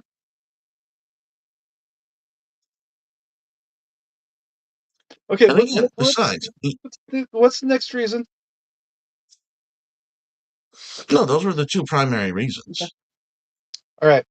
I want to blow up one of your beliefs. It is far from Hmm. non-controversial. Um, the Ukrainian Civil War was Wagner Group invading Ukraine. Now I know Okay, it's more complicated than okay. that, but I understand that Wagner was in Ukraine. Calling them yeah, an invader is a bit of a stretch. not really. They okay. I'm They were not saying ISIS. that they were invited by Ukraine. I'm not saying they were there uh, legitimately, but I'm not going to go off the presumption that Wagner Group was in there openly causing disruptions with Eastern Ukrainians. Well, we're gonna have to agree to disagree here, bud. And that begs the question as to how Wagner Group were able to operate in Eastern Ukraine without the blessing of the natives. Um, because about half of them were Russian, and they wanted to go back to Russia. They wanted to make Ukraine Russian again. And you're talking mostly about Donbass, specifically. Mhm. I know there Donbass and two other big ones, Kharkiv and one down in the south. I can't remember the name. Um, are the big target areas, but yeah, it was just Donbass. Half of the roughly half of the residents of Donbass, specifically, not the province, just the city, uh, are Russians, and they wanted to be part of Russia again. And well, no, these borders were set in 1992 by Russia. Uh, these were the lines that Russia drew on a piece of paper in Moscow or Kiev or wherever the hell they drew it, and said, "Okay, everything east of here is ours. Everything west of here is yours." Um, and by the way, part of that line included Crimea. I'm just saying. Um, and then Putin comes to power. But, most people don't realize Vladimir Putin did not draw that map. Um, No, no, he um, didn't. God damn it, Boris Yeltsin did. Um, Hmm. and if I recall correctly, it follows a river all the way down into the Black Sea. The Black Um, Sea is. And I believe it's at the Black Sea, which I believe is connected. Is that Crimea, where the Black Sea, where the river empties into the Black Sea, where they have that base? That's a major naval pinch point. Am I uh, thinking of the correct place? I know there are major Russian naval bases in the region. Yes, Yes. Yeah. Okay. like five And of they them. eventually took that back by Um, referendum, if I recall. no, they invaded. flat out. Because I remember I wake up one morning hearing Russia has invaded Crimea. What do you mean Russia has invaded Crimea? Crimea is part of Russia. What are they? What they invaded themselves? Oh, oh, oh! I didn't know that. I lived through it, but somehow I didn't know it. Um, so yeah, Russia drew the line that says Crimea is part of Ukraine now, and everything west of this river is part of Ukraine now. And the simple fact of the matter is that the Ukrainians didn't want to be part of Russia in any way, shape, or form. The EU thing, they wanted the EU very, very much. You know what? You can make that case for Western Ukraine. I'm not going to argue that point for Western Ukraine, Okay. but I'm pretty certain that it was after certain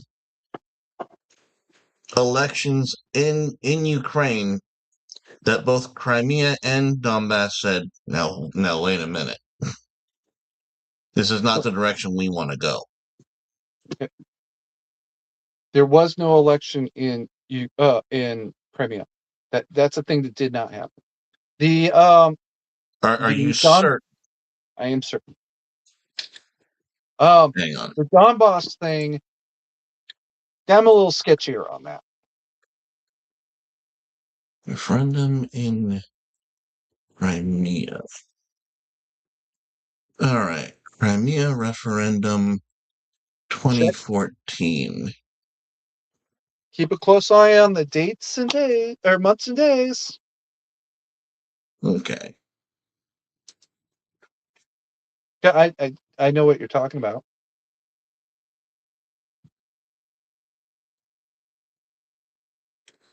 Hang on. Let me kind of brush up on this nonsense. Yeah, it's crazy.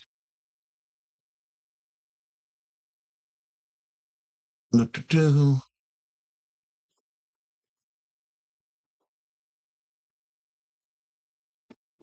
Okay. Okay. And doo-doo-doo. Okay. Crimea became part of independent Ukraine after the dissolution of the Soviet Union. Shortly after, Crimea had regained its autonomy following a 1991 referendum. The Ukrainian parliament abolished the Crimean constitution, and in 1998, Crimea gained a new constitution, which granted it less autonomy to the Ukrainian parliament. And then we have May 2013, and the 53% wanted autonomy in Ukraine as of today, and 12% were for Crimean Tatar autonomy within Ukraine.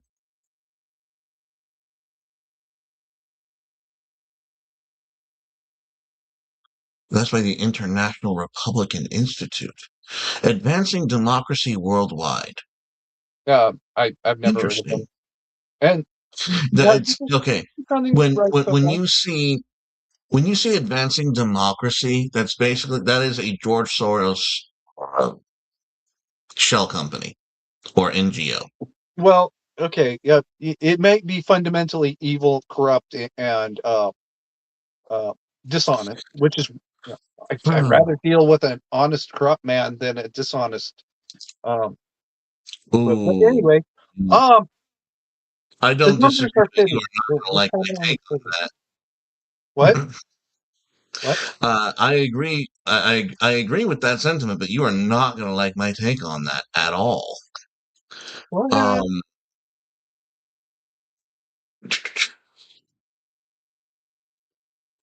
okay. Oh, So no. Oh no. the question I'm looking at here is The invasion versus the vote. Hmm. Okay. Can I give you the answer to the test you're trying to take? Yeah, go ahead. All right. There was a couple referendums for Crimea to separate from Ukraine, and Hmm. that didn't happen. Right, wrong, or indifferent, that didn't happen. But the referendum for Crimea to join Russia happens just a couple months after Russia invaded Crimea. Um, in the midst of this, by the way, that invasion, there were certain Ukrainian military officers who may have helped to facilitate the invasion, sending people home when they shouldn't have been sent home, that sort of thing. I'm talking Interesting. about treason. I'm saying they committed treason for money or ideology or whatever. I don't care. Hmm. I don't know. Oof. Actually, I'm going to give you a couple minutes. Oh, hang on. Uh, Post-referendum polls from the U.S. government. yeah. Um, Listen, my meds are working. I need Ah, I need a couple of minutes.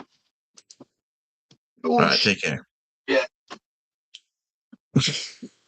Mute yourself, sir.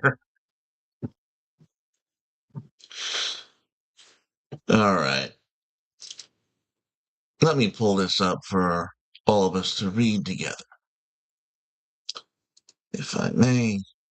Oh, goodness gracious. I swear I'm a professional. Do-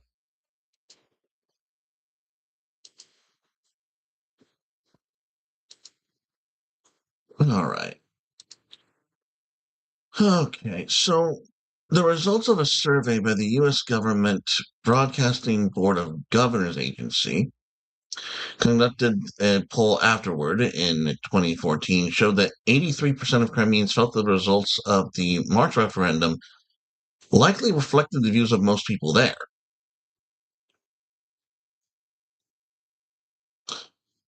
whereas the views are only shared by 30% of the rest of Ukraine. Okay. Um, that is interesting. How is it that the Russian results are somehow more trustworthy than the George Soros ones? I'm just asking questions. Um,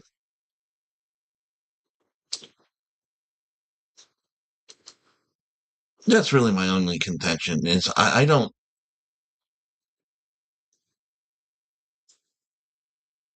it just it seems very awkward to me that we would how do I put this?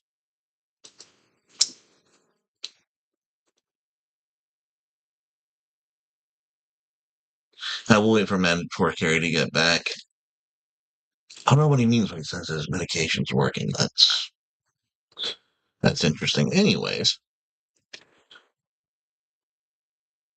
so again, um, stop cream. So yeah, Carrie and I have always disagreed on this one. Um, I'm actually I'm very much far more sympathetic because here's my thing. I find it odd. I find it odd that we in the West accept the dynamic that um, in every other layer of society, especially when it comes to government and not government, when it comes to like the free market, when it comes to companies, when it comes to religious organizations. Power is something that most other people are afraid of because it means accountability. But in politics, there's this. separation of expectation because your ideals should somehow mean more than your results. Um, I don't see that dynamic playing out as as stringently in Russia. I don't think that in Russian politics there is a separation between your expected results and your ideals. If your ideals don't bring better results, you are held accountable for them politically and socially. Whereas in the West, we don't hold our elites accountable for anything. Um, eh, so I think I'm far more sympathetic to the Russian paradigm than I am to the Western one. Whew, okay, I'm sorry about that. I heard part of that. Um, there's a lot about this history. You're not being told the truth. Um, we start in '91. Russia breaks up. They send Ukraine off to be by themselves, right? The Hmm. and you know what? From the Russian side of this situation, the deal is you're going to be a buffer state. You're not going to join the EU. You're going to trade with us. Blah blah blah. Uh, Yeah. and a couple of years later, Ukraine agrees to give up their nukes in exchange for promises of peace. Uh, well, let's just move on. Times changed. All right. 2014, the Ukrainian parliament votes to join the EU. Whether the EU is going to agree or not is another subject entirely, because to the best of my knowledge, it hasn't happened yet. Um, the uh, Ukrainian president vetoes the Yeah. and I mean, if the U.S. said we want to join BRICS and the U.S. president vetoed it, I, that's our law. Okay, great, fine. Well, the people disagreed.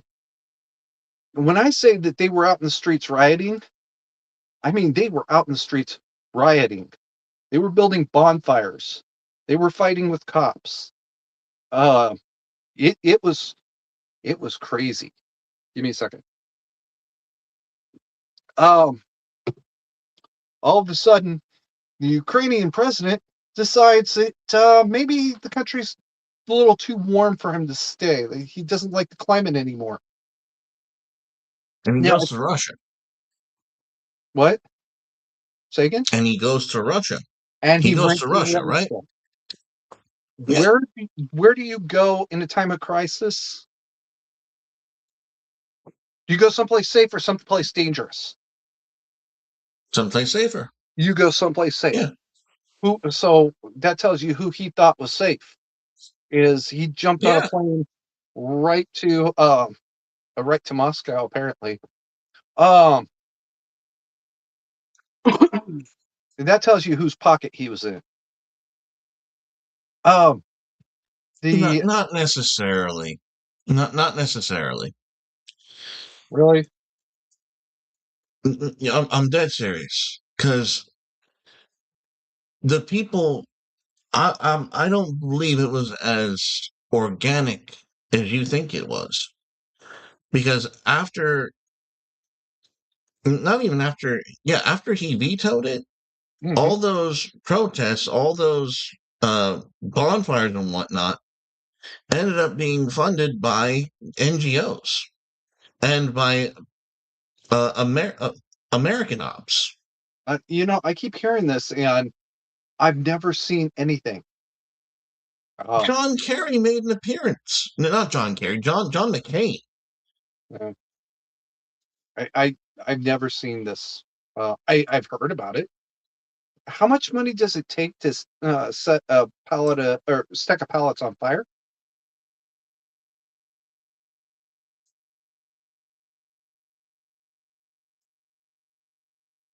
I'm sorry. Are we talking about? You're saying the U.S. funded this. All right. How much money does it take Yes. to set a stack of pallets on fire? How much money did they really need? I'm not saying they needed much. They didn't need any. These were wild, really pissed off people. Okay, so you know what also was wild? Hmm, Black Lives Matter protests. Were those legitimate? no, Were they from the people? no. Well, Okay. some of them were y- legitimate Okay. people. I, Uh, I I will say that in the chaos there tend to be opportunists, but I'm not going to say that the major thrust of the actual movement was of the people. I can't say that because um, I live in a country where the same thing's been pulled. I've seen it with my own eyes. I've lived through it. uh, How can I presume that that political action was legitimate? I can't. well, the evidence says that the people uh did actually want this, and they made their voices really loudly heard, loudly enough that even I heard it. I was like, um, I'm sorry. The history and the surrep- the surreptitious grooming of Zelensky from an actor who plays a political revolutionary becoming a political revolutionary that hits a little too close. That's a little too close, my man. I'm not buying it. I'm not buying it. you're not buying it at all? No. Okay. Can I ask you a question? Sure. Whose pocket was Reagan in? Whose pocket was who? Ronald Reagan.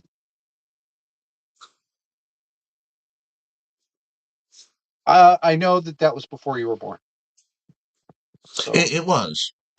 I'm going to back off a little bit. That doesn't negate the legitimacy of the question.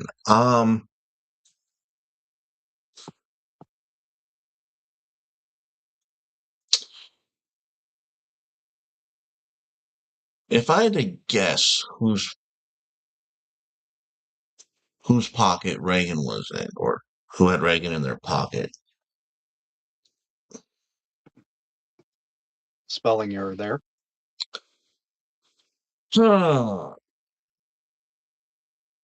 I don't know enough to say. Well, this would be the first time somebody ever accused Ronald Reagan of having been in anybody's pocket except his own, which is generally accepted, or maybe Wall Street. Wall Street. Okay. Um,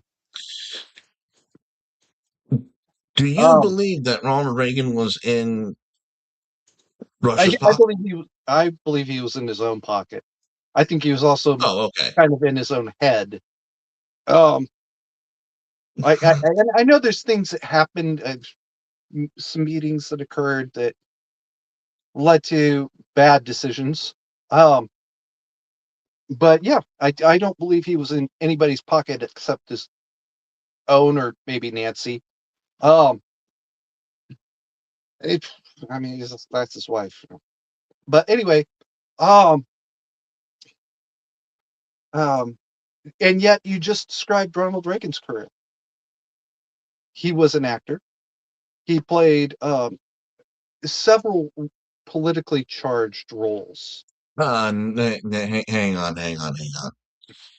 Zelensky was Zelensky a governor, No, or did not he to the go best of my straight knowledge. to president? To the best of my knowledge, he went straight to president. Okay. Ronald Reagan didn't. Oh, Ronald Reagan was first the governor of California. no, stop. At first, he was the president of the SAG, the Screen Actors Guild. Yeah.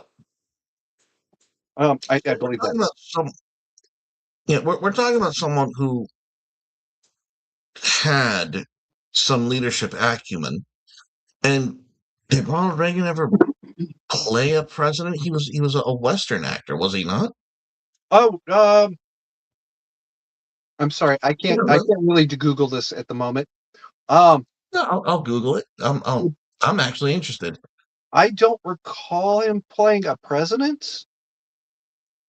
Um, but he did play an anti-communist spy and a lesser politician with a monkey. He would make a joke about that many years later. Okay, so I'm looking up the Ronald Reagan filmography, Uh, and Ronald Reagan did not portray a politician in a film during his own lifetime.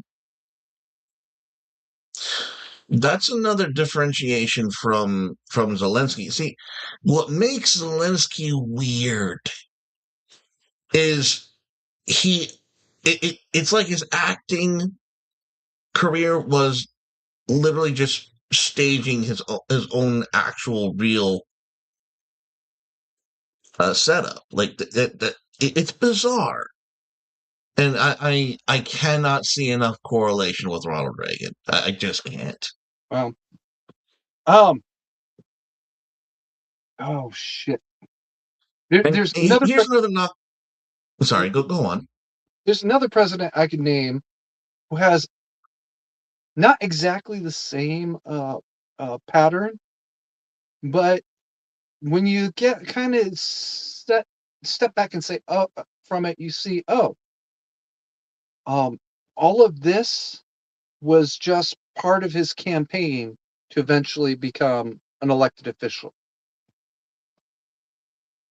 Trump. Yeah, well, shit, fuck, god damn it, yes. Um, So there's three.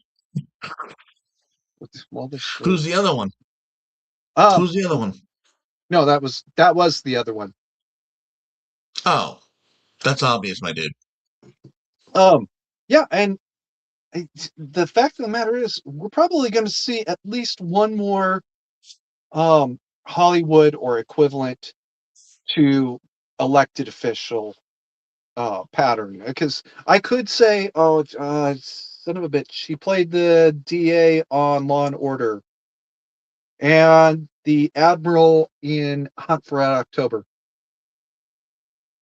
Okay, I know. I think I know who you're talking about. Um, we could say that because he did run for president at one point, 2016, I think it was. Um, but the fact of the matter is, he had been an elected official, went to Hollywood, and then ran for office again. Okay. Most people don't know that. He's the one that when Nixon was being impeached, asked the question, "Who knew what, and when did they know it?" And that's Mm. when Nixon's career suddenly went into uh, into nosedive. Um, I know his That's last name another. is Thurman. Okay. Well, what I was going to say before is this is another knock in Zelensky's side of the box. Look, the thing that's troubling me with Zelensky is, with Reagan and Mhm. with even Trump to some degree, you could see uh, growing pains. Yeah, You could see i- in their own decisions and their own interaction with power and with allies and enemies. You can see them starting to learn how to navigate or how to step into those roles. Zelensky, there's no growth. There's no I'm not. changing message. There's no that. I'm not a big fan of his. Right? He's a fucking comedian. First of all, um, I don't like comedians. Uh, Yeah, but okay, but at least someone of allegedly Zelensky's temperament and political leaning as like this more like liberal or like Western take, you would expect someone to be more level-headed and what's the word of not agreeable, but compromising, someone who's willing to find a middle ground. I am with. Zelensky has been markedly inflexible to a degree I can't find authentic. I Um, just can't. what? I mean, he's literally at war. I'm sorry. I am listening, but I'm at 34%. I gotta plug this thing in, or you're gonna lose me. So Well, go ahead. I think this is a good time to wrap it up. I'll give you a few minutes for closing. Just some final thoughts. Um, and I think this is a good point to end on. We've covered a lot and Mhm. then meandered on some. Yeah, sorry about that. No, you're fine, dude. Um, okay. The roots of what's going on in Iran now uh start in 2003 amidst Mm. very bad decisions. I'm sorry, I do gotta throw this out there. I more recently discovered that there was a strong anti-Iranian faction in Iraq. Um, they're not popular with the Oh, people. Oh, this is a cult, right? This is a religious cult, and part of my theory is that maybe we thought if we could make contact with them, they could help us going into Iran. Well, then we got there and we found out what they really were. Oh no, no, no, we're not touching these people. Um, oh. it it's the MEK that you keep hearing about. Um, Hmm. yeah, they're bad, bad, bad, bad people. Um, but moving on past that for a moment. Um, the roots to where we are now were sown in 2003 amidst bad decisions. And I'm sorry, Bush Jr. was stupid. We should not have done that. Um, Hmm. we should have gone after Iran to begin with. But the justification was just kind of not there enough, right? Um, Hmm. whereas we already had this pre-existing animus with Iraq. Hey, we can just open that. We can use that as the door to get into. Well, that door got slammed shut from the other side and barricaded, and they literally used our own stupidity uh, to fight us. And congratulations, they did a brilliant, brilliant job. All right, that might I have to respect it. Um, the road to Ukraine it really is not smooth or straight. You know, you want to talk about corruption in Ukraine? Keep talking. It's all true. I mean, all of it. Um, Yeah. even if Zelensky was trying to deal with it, he wasn't doing a very fucking good job. All Yeah. right, and that is the claim is yeah, oh yeah, he was No, fighting the aggressors. Yeah, okay. no, he wasn't. Um, He was too busy blowing his brains on blow. Like that's that may be true. He and, and that's actually pretty common at certain levels. Um, but the previous administrations were really just puppets of foreign powers. And when the people finally said, no, yeah. this is what we want, and he turned the Gestapo really loose, um, well, the foreign funded Gestapo loose, all hell broke loose, and he ended up having to flee. He's still in Russia today. Um, in Wait, did he did okay, go on. um,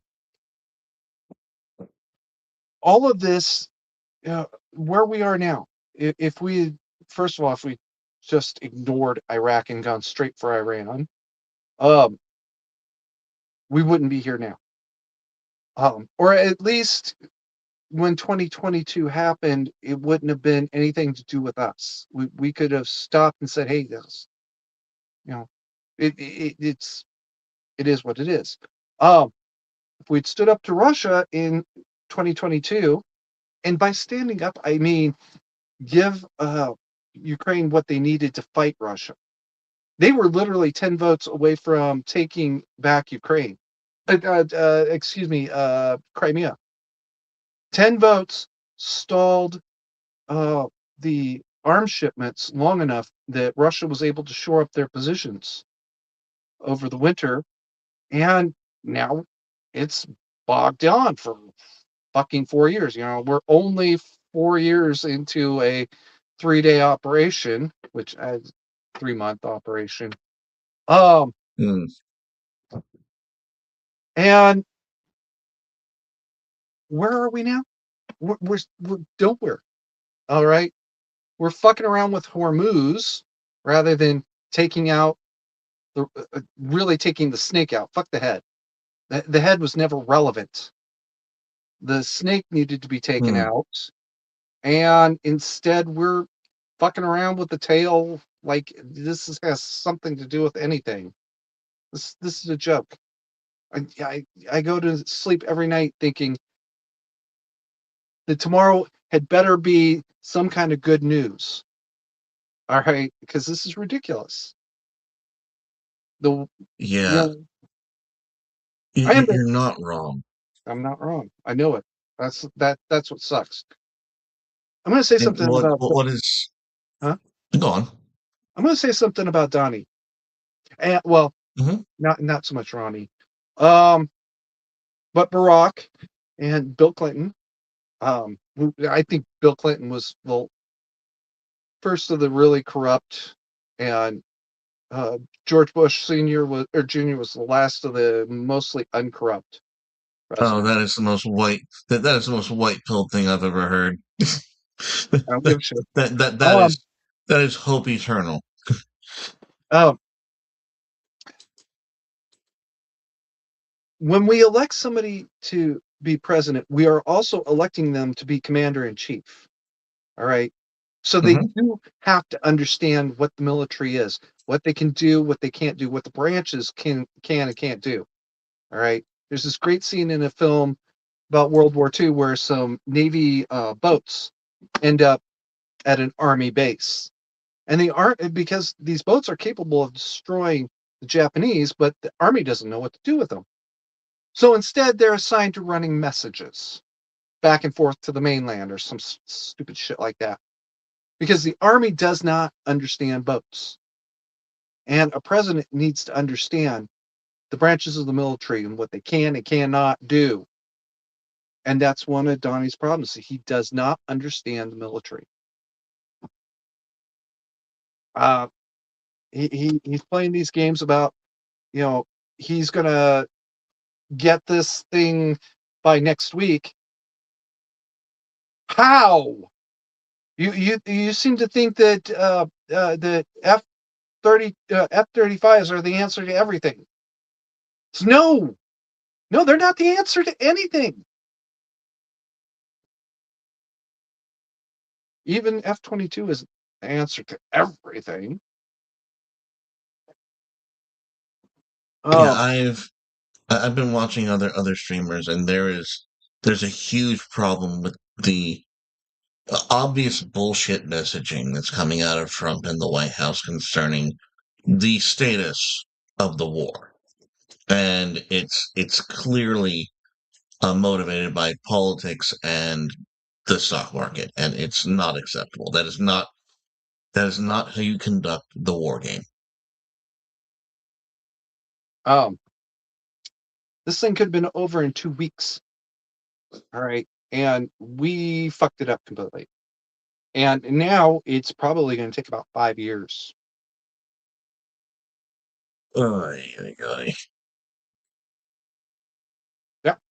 And unfortunately, that's where we are now. I have no disagreement with that. In any case, this has been fun. I miss these things. We need to do more of them. Get a few more people on stream, pull up some topics, and just have at it. Um, Am I still here? what the heck is that? I think my internet just restarted real quick. So, Okay. yeah, I can I still think hear you. my computer just rebooted just a little bit. So, with that, we'll end the stream. Uh, Godspeed, everybody. Good night. Keep calm and magic carry on.